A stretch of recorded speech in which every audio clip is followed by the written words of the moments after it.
नमस्कार दोस्तों, मैं संजय प्रभाकर। आज एक बार फिर से बात करते हैं खान सर की। खान सर कोई छोटी मोटी शख्सियत तो है नहीं। कितना नाम है, क्या व्यक्तित्व है पूरे देश में, ये सभी जान चुके हैं। और ऐसे में जो घटनाएं घट रही हैं, ये कोई छोटी मोटी घटना नहीं है। और मैं इस पूरे खबर के फॉलोअप में लगा रहूंगा उस समय तक जब तक इस पूरे मामले के तह में न पहुंच जाऊं। जो ऊपर दिख रहा है क्या वही है या फिर अंदर कुछ और है। कुछ बातें हैं जिस पर हमें गौर करना जरूरी है। और दोस्तों, इसमें देखिए, इस घटना के बाद लगातार खान सर के खिलाफ जो है एफआईआर दर्ज हुई और एफआईआर में उनके खिलाफ अटेम्प्ट टू मर्डर के साथ साथ आर्म्स एक्ट की धाराएं लगाई गई। अब इसके साथ ही दनादन तड़ातड़ प्रशासन जो है अलग अलग डिपार्टमेंट्स की तरफ से कार्रवाइयां शुरू हो गई हैं, खान सर के खिलाफ हो गई हैं। और खान सर के खिलाफ प्रशासन की कार्रवाई अब 10 दिशाओं से तेज हो गई है। दोस्तों, चौंक जाएंगे आप। कई मामलों में कुंभकर्ण की नींद सोया हुआ प्रशासन अचानक जगा दिया गया है। जागा नहीं है, जगा दिया गया है ऐसा लग रहा है। सूरत हाल जो हमें दिख रहा है उसके हिसाब से लोग यही सोच रहे हैं। एफआईआर दर्ज होने के ठीक बाद अब फायर सेफ्टी डिपार्टमेंट ने यानी कि फायर ब्रिगेड डिपार्टमेंट ने खान सर के इंस्टीट्यूट्स पर धावा बोला। तस्वीरें आई हैं आज। ऐसे में आज ग्राउंड जीरो की ताजा स्थितियां और तस्वीरें सबसे बड़ा सवाल यही खड़ा कर रही हैं, क्या खान सर के खिलाफ ये एक सोची समझी व्यक्तिगत दुश्मनी, पर्सनल राइवलरी और टारगेटेड हमला है क्या? बहुत गंभीर सवाल है। और अलग अलग न्यूज चैनलों और अलग अलग न्यूज प्लेटफॉर्म पर जो खबरें लगातार आ रही हैं दोस्तों, और मेरे ऑनलाइन रिसर्च में जो बातें सामने आ रही हैं उस पर मैं आपसे बात कर रहा हूं। और उनके मुताबिक पटना के मुसल्लापुर हाट में खान सर के कोचिंग संस्थान खान ग्लोबल स्टडीज के दरवाजे पर आज जब फायर सेफ्टी डिपार्टमेंट यानी कि दमकल विभाग की गाड़ियां आकर रुकती हैं तो ये नजारा देखकर आम लोगों के जहन में सवाल उठ रहे हैं। क्या यह सिर्फ एक सामान्य सुरक्षा जांच है या इस देश के एडमिनिस्ट्रेशन सिस्टम की कोई गहरी क्रोनोलॉजी है?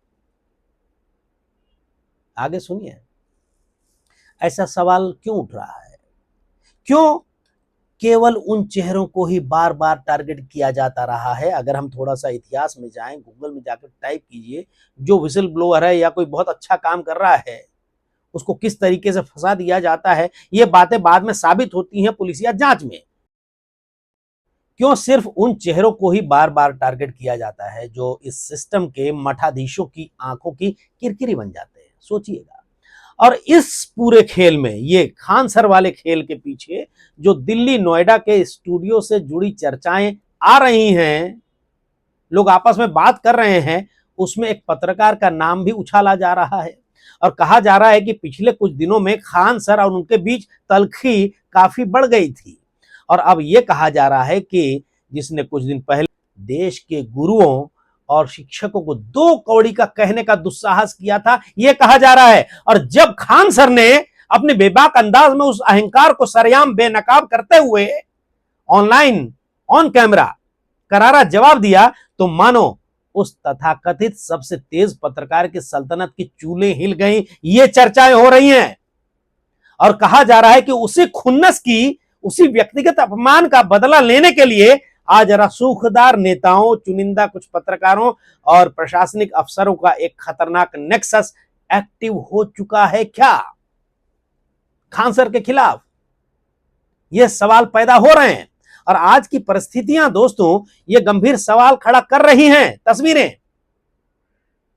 ये कि ये नेक्सस इतना शातिर है जो पहले एक कोचिंग वॉर की स्क्रिप्ट लिखता है, फिर रात के अंधेरे में पत्थर चलने की खबर आती है और जब उससे भी बात नहीं बनती है तो पूरे समूचे पुलिस महकमे और फायर ब्रिगेड के अफसरों को एक पालतू मोहरे की तरह खान सर के पीछे छोड़ दिया जाता है। ये सवाल उठ रहे हैं ताकि उस अहंकारी पत्रकार की ईगो को शांत किया जा सके, ये भी कई लोग कह रहे हैं।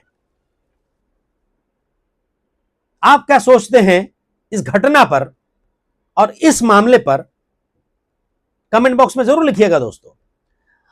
सत्ता के गलियारों में बैठे उसके आकाओं को खुश किया जा सके, इसके लिए एक्शन हो रहा है क्या? ये भी बातें उठ रही हैं। और सबसे बड़ा सवाल तो दोस्तों देश की उस डिजिटल सिस्टम पर खड़ा होता है जिस पर हमारे देश के नेता, कई नेता दिन रात छाती ठोककर अपनी पीठ थपथपाते फिरते हैं कि आज भारत जो है डिजिटल हो गया, डिजिटल इंडिया। लेकिन ऐसा मैं क्यों कह रहा हूं डिजिटल इंडिया? इसके पीछे आगे की बात सुनिए कि ये बात कहने के पीछे मेरी मंशा क्या है। आज देश का कोई भी छोटा या बड़ा बिजनेसमैन हो या खान सर जैसा एक शैक्षणिक संस्थान वाला इंसान हो, हर महीने समय समय पर हो सकता है कि भारी भरकम टैक्स भी देते होंगे, जो पेमेंट्स आता है ऑनलाइन या फिर ऑन रिकॉर्ड। म्यूनिसिपल कॉर्पोरेशन को रकम भी देते होंगे, टैक्सेस भी एडवांस देते होंगे, पानी का बिल, बिजली का बिल सब चुकाया जाता होगा।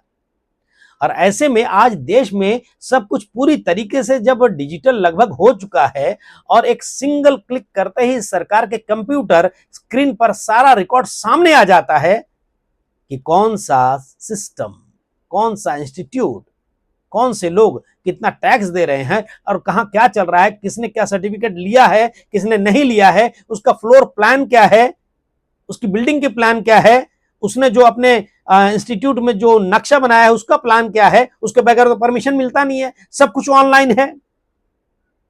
तो फिर टैक्स की मलाई खाते वक्त ये प्रशासन सोया क्यों रहता है? तस्वीरें आज यही पूछ रही हैं दोस्तों कि जब सरकार हर महीने आपके बैंक अकाउंट से टैक्स का पैसा डिजिटल तरीके से काट लेती होगी या फिर नोटिस आ जाती है, तो उसी वक्त वो संस्थान वहां पढ़ने वाले बच्चों की सुरक्षा की गारंटी लिखित में क्यों नहीं देती हैं? अगर लिखित में देती हैं, जो सर्टिफिकेट मिल भी जाता है, तो ऐसे में वहां पर अगर फैसिलिटीज नहीं है फायर सेफ्टी की या फिर दूसरी, तो फिर ये सर्टिफिकेट दिए कैसे गए? अगर किसी ने सर्टिफिकेट नहीं लिया है, एनओसी नहीं लिया है, तो परमिशन कैसे मिल गया? और खान सर कोई कोने में छुप कर तो 5 जन को नहीं पढ़ा रहे ना, बहुत बड़ा नाम है। इनके अलावा और भी बहुत सारे इंस्टीट्यूट्स हैं। तो ऐसे लोग कैसे चला रहे हैं सिस्टम? क्या उन्होंने एनओसी लिया था? खान सर के अलावा और बाकी लोगों ने भी? इसकी जांच पहले हुई थी या नहीं? अब म्युनिसिपल कॉर्पोरेशन और बिजली पानी के जो डिपार्टमेंट है, जो बड़े बड़े साहब लोग आंख मूंदकर सालों से कमर्शियल टैक्स वसूल रहे थे, वो आज जांच के दायरे से बाहर रहकर मजे क्यों काट रहे होंगे? क्या जो रिलेटेड डिपार्टमेंट्स हैं, इन बड़े अफसरों और उस पूरे महकमे के मंत्रियों को इन हादसों और इन भयंकर संस्थागत कमी का जिम्मेदार नहीं माना जाना चाहिए? जहां पर कहीं आग लग जाती है, बिल्कुल माना जाना चाहिए भाई, क्योंकि जनता की गाढ़ी कमाई से टैक्स वसूल कर सरकारी गाड़ियों में जो है ये अफसर घूमते हैं, मंत्री घूमते हैं, उनकी जवाबदेही तय होनी चाहिए ना, या फिर कोई घटना घट जाए उसके बाद ही। और खान सर के इंस्टीट्यूट के पास या इंस्टीट्यूट में फायर डिपार्टमेंट वाले क्यों आए? ये कहा जा रहा है कि मुजफ्फरपुर में जो अभी घटना घटी जिसमें अस्पताल में आग लगने से कई लोगों की मौत हो गई, इसके अलावा दिल्ली में जो घटना घटी वहां पर कई लोगों की मौत हो गई, उसके मद्देनजर फायर सेफ्टी को लेकर जो है सरकार जाग गई है, इसलिए यह कार्रवाई हो रही है। लेकिन खान सर के अलावा क्या पूरे पटना में, पूरे बिहार में ऐसी कार्रवाई सुनने को नहीं मिल रही है? और देखिए, खान सर के बगल में ज्ञान बिंदु जो कोचिंग सेंटर है आनंद सर का, ज्ञान बिंदु तो सिर्फ सामने खड़ा किया गया एक मोहरा मात्र कहा जा रहा है। असली खेल तो खान सर की उस बढ़ती लोकप्रियता की रीढ़ की हड्डी को कुचलना महसूस हो रहा है, जिसने देश के बड़े बड़े शिक्षा के माफिया, नेता और कॉरपोरेट मीडिया के दलालों की रातों की नींद, दिन का चैन उड़ा रखा है। और दोस्तों, जो मीडिया में खबर आ रही है उसके मुताबिक आनंद सर यानी कि ज्ञान बिंदु वाले और खान सर के इंस्टीट्यूट के बीच में प्रोफेशनल राइवलरी चल रही थी, प्रोफेशनल राइवलरी। और इसके बीच में ये जो बातें सामने आ रही हैं, प्रशासन जो है निष्पक्ष होकर काम कर रहा है, पुलिस जो है इसमें बिल्कुल निष्पक्ष होकर काम कर रही है, ये कहा तो जा रहा है, लेकिन क्या सचमुच ऐसा हो रहा है? ये आने वाले वक्त में सब कुछ पता चलेगा। और जब खान सर की कोचिंग में देश के सबसे गरीब और पिछड़े घरों के बच्चे सिर्फ 2-4 हजार की फीस देकर, ऐसा कहा जाता है कि इतने फीस है, मुझे तो, मैं कभी गया नहीं वहां पर, तो 2-4 हजार की फीस देकर बिहार पुलिस और देश की अन्य बड़ी परीक्षाओं में बम्पर रिजल्ट लाते हैं, तो करोड़ों की दुकान चलाने वाले, बड़े बड़े क्लासेस चलाने वाले, कोचिंग चलाने वाले मठाधीशों के शटर बंद होने लगते हैं, इसे इनकार नहीं किया जा सकता। क्या उनकी कोई मिलीभगत है इस पूरे मामले में? इसकी जांच हो सकता है हो जाए।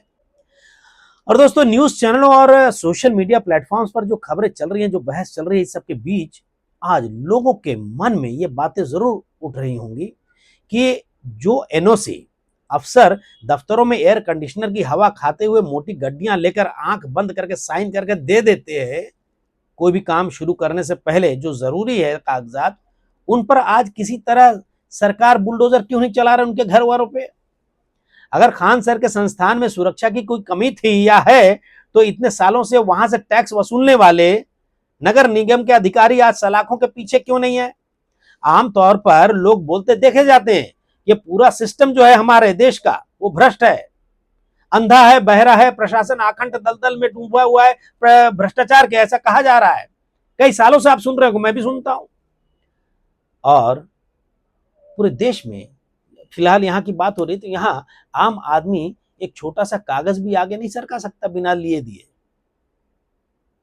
लेकिन जब बात किसी लोकप्रिय और बेबाक चेहरे को टारगेट करने की आती है दोस्तों, तो यही अफसर अचानक कानून की किताब खोलकर कागजी शेर बन जाते हैं। चलो भाई, किसने परमिशन लिया? अच्छा, फायर का नहीं लिया, इसका लिया नहीं, उसका लिया नहीं, एंट्री कहाँ पर है, पानी का डब्बा है कि नहीं, पानी का बोतल है कि नहीं, बच्चों के पीने के लिए पानी की व्यवस्था है कि नहीं, टॉयलेट की व्यवस्था है कि नहीं, ये सारे नक्शे याद आ जाने लगते हैं। और डिजिटल इंडिया का ढोल पीट पीट कर चुनाव जीतने वाले नेताओं को आज देश का आम युवा, आम लोग, आम जनता अपनी आंखें तान कर हिसाब जरूर मांगेंगी। और जब हमारे खून पसीने की कमाई का एक एक पैसा डिजिटल ट्रैक हो सकता है दोस्तों, तो फिर इस एसी कमरे में बैठे अफसरों का ये काला खेल डिजिटल ट्रैक क्यों नहीं होता, जो बिना देखे समझे चलने देते हैं सब कुछ? एनओसी कैसे मिलता है, या फिर बिना एनओसी के कैसे चलता है? क्यों मंत्रियों और बड़े अधिकारियों को हर गुनाह के बाद भी वही वीआईपी ट्रीटमेंट देकर बचा लिया जाता है, ऐसा कहा जाता है, जबकि देश के लाखों बच्चों का भविष्य संवारने वाले एक टीचर को अपराधी की तरह ट्रीट करके दसों दिशाओं से घेरा जा रहा है। खान सर कहते थे, और आज फैजल खान हो गए। अभी अपराधी नहीं हुए हैं, वो साबित नहीं हुए हैं, आरोप है उनके ऊपर कि उन्होंने कहा कि भाई गोली चला दो, हम देख लेंगे।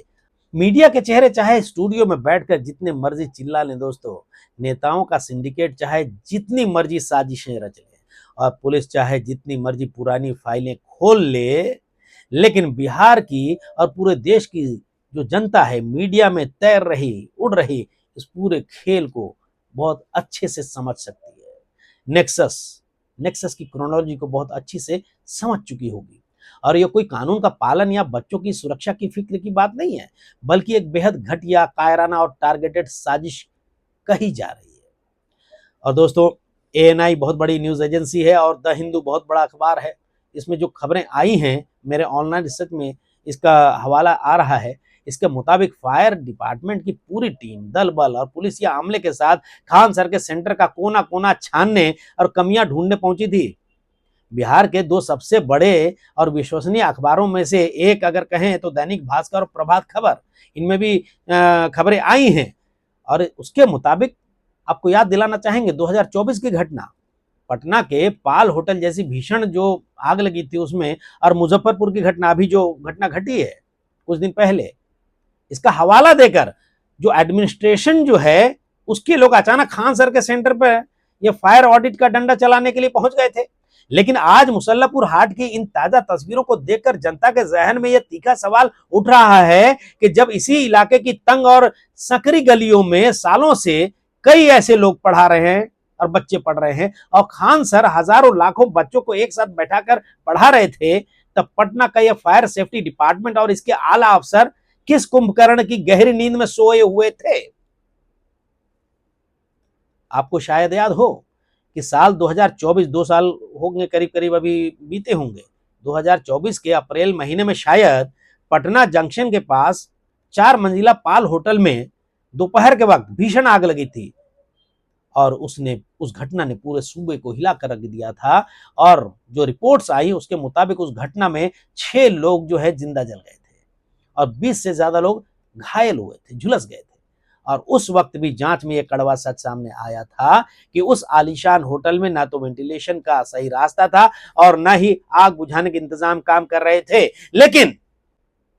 लेकिन लोगों के जहन में यह सवाल जरूर कौंध रहा होगा कि पाल होटल में 6 लोगों की मौत का सौदा करने वाले जिन अफसरों ने बंद कमरों में एनओसी बांटी होगी कि भाई चलो शुरू कर लो होटल, या फिर एनओसी नहीं दी होगी तो फिर होटल चल कैसे रहा था, उनमें से कितनों को आज तक जेल भेजा गया। उस खौफनाक हादसे के बाद भी म्युनिसिपल कॉर्पोरेशन और फायर ब्रिगेड के बड़े बड़े साहब लोग अपने पदों पर बने रहे होंगे और आज भी उसी पाल होटल कांड की दुहाई देकर खान सर के सेंटर पर अचानक कानून का डंडा चलाया जा रहा है। 2 जून की रात को खान सर के सेंटर पर अचानक 20 से ज्यादा उपद्रवी आते हैं और पत्थरों की बौछार कर देते हैं। वहां के पोस्टरों को फाड़ दिया जाता है और जब पुलिस थ्योरी और लगाए गए आरोपों के मुताबिक पास ही के ज्ञान बिंदु कोचिंग के रोशन आनंद सर को जांच के दायरे में लिया जाता है और फिर अचानक पूरी कहानी को नया मोड़ देते हुए खान सर के ही गार्ड्स के कथित बयानों का हवाला देकर कदम कुआं थाने में खुद खान सर के खिलाफ अटेम्प्ट टू मर्डर और आर्म्स एक्ट की धाराएं लगा दी जाती हैं और केस फाइल कर दिया जाता है। और देखिए उसी 2-3 दिन के अंदर के टाइमिंग के बीच ही, ठीक उसी टाइमिंग में फायर ब्रिगेड का अचानक जाग जाना ही आज देश भर की जनता के जहन में यह सवाल जरूर खड़ा कर रहा होगा, क्या यह जांच बच्चों की सुरक्षा के लिए है, स्टूडेंट्स के लिए, या फिर 10 दिशाओं से घेर कर एक शिक्षक को, खान सर को पूरी तरीके से बर्बाद करने की कोई टारगेटेड कार्रवाई है। कई लोग ये भी कह रहे हैं कि पटना के बोरिंग रोड, कंकड़बाग और नया टोला जैसे इलाकों में ऐसे कई इमारतें खड़ी हैं जहां बेसमेंट से लेकर छत तक 300-300 बच्चों को लेकर भेड़ बकरियों की तरह ठूस कर पढ़ाया जा रहा है। ये खबरें आ रही हैं, मैं वहां जाकर देखा नहीं हूं, ये खबरें आ रही हैं। और वहां ना तो निकास का कोई रास्ता है एग्जिट का और ना ही आग बुझाने का एक छोटा सा सिलेंडर टांगा गया है, ये कहा जा रहा है। ये जांच का विषय है। लेकिन मजाल है कि प्रशासन का कोई भी नुमाइंदा उन मठाधीशों की चौखट पर पैर भी रख दे, क्योंकि उन बड़ी बड़ी इमारतों के मालिकों के सीधे तार राज्य के रसूखदार राजनेताओं और बड़े नौकरशाहों के कमरे से जुड़े हुए हैं, ये आरोप लगाए जा रहे हैं। और दोस्तों, पटना नगर निगम की एक टीम ने भी पिछले दिनों कोचिंग संचालकों को होल्डिंग टैक्स और कमर्शियल यूज के नियमों के उल्लंघन का नोटिस थमाया था, ये भी खबर आ रही है। लेकिन हैरानी की बात तो यह है कि जब इन इंस्टीट्यूट्स को शुरू किया जा रहा था और जब हर साल इनका रजिस्ट्रेशन रिन्यू किया जाता है, तब यही म्युनिसिपल ऑफिसर और टैक्स इंस्पेक्टर फाइलों पर दनादन अप्रूवल की मुहर लगाते चले जाते हैं। कैसे? लक्ष्मी जी।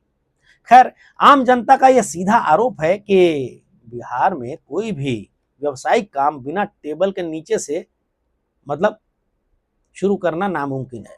और जब कोई बड़ी दुर्घटना हो जाती है तो यही अफसर अपनी खाल बचाने के लिए सारा ठिकरा किसी एक मोहरे पर फोड़कर खुद पाक साफ बन जाते हैं।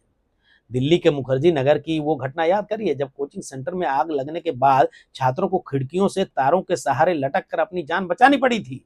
उस वक्त भी देश भर के न्यूज चैनलों ने हफ्तों तक चिल्ला चिल्ला कर बहस की थी और सरकारों ने बड़ी बड़ी कमेटियां गठित की थी, ऐसी खबर आई। लेकिन उस जांच का नतीजा क्या निकला, एक्शन क्या हुआ, सब भूल जाते हैं हम लोग। जैसे ही मीडिया की सुर्खियां बदलती रहती हैं दोस्तों, वैसे ही अधिकारियों का यह सिंडिकेट फिर से एक्टिव हो जाता है और पुराना धंधा फिर से चालू हो जाता है।